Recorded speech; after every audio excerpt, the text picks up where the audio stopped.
In health news, millions of people live with pain, and an advocacy group here in Connecticut is leading the charge now to improve their quality of life one state at a time. News 8 medical reporter Jocelyn Momente in our New Haven newsroom with more on what the U.S. Pain Foundation is doing to make a huge impact across the country. Jocelyn?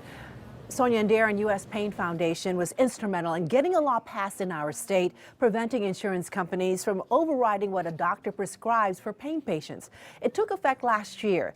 Now they're working just as hard to get other states to do the same thing.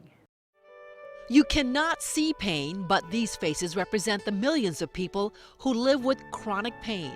The photos are part of a traveling exhibit underscoring that fact.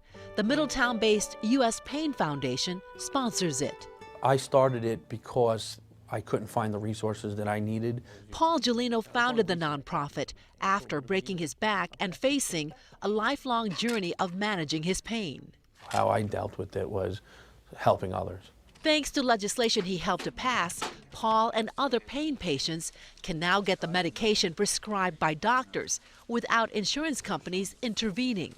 Basically what doctors do is they prescribe what they feel is best treatment for a patient. The insurance companies say, no, we don't believe that's the best. We want you to fail on this medication first. That fight empowered Wendy Foster to testify before state lawmakers. It's just more painful, more that you have to deal with before you finally get help, and sometimes because you've been delayed, you need more medication than you would have originally. Now the foundation is leading the charge. It's a big problem throughout the country. To get other states to pass similar legislation. It's like a tier process where they give you a less expensive, older medication first. People like Wendy My average daily pain is probably 8 to 9. try to limit their medication, dealing with a neuromuscular disorder. It's progressive, but we don't know what it is. Good boy. She prefers to focus more on Tippy, her service dog, and volunteering for the foundation. You know, you have a choice of sitting woe is me or getting out and doing something. Wendy is part of the national push so others will get the prescribed pain drugs as recommended by their doctor.